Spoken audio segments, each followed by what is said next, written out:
Maaga pa lang nagpupunta na ang mga residente ng Barangay Mudeng sa Abra River sa bayan ng Lapas. Ang ilan sa kanila, mga mangingisda, pero hindi paghuhuli ng isda ang sadya nila, kundi ang magmina ng ginto. Anila, kakaunti ang isda sa ilog tuwing bumababa ang level ng tubig nito. Normal naman daw ito at sa mga ganitong pagkakataon, dumarami ang nakukuha nilang ginto.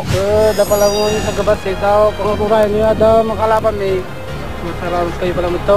Naabutan namin ang magkaibigang sina Sean at Tristan, di nila tunay na pangalan. Sa mura nilang edad, tumutulong na sila sa kanilang mga magulang sa pangunguha ng ginto. Di biro ang ginagawang pagmimina ng mga residente.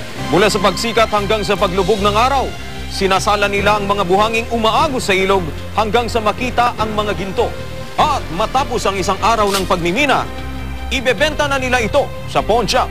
Sa buong maghapon, swerte na raw kung kumita sila ng 200 hanggang 500 piso. Tulin sir, mabalin mo nga urnungan na. Kung naurnong yun, ipapakli mo retan. Barkis nga retan. Barkis ko namin ta sir. Pagala retan. Papamili lopo tayo. Yeah. 1,200 gram. 1,000. So, nga retan ko ma. Basta, 0.1, 120. Ayon sa Department of Environment and Natural Resources, hindi nila pinagbabawal ang pagmina ng ginto sa Abra River.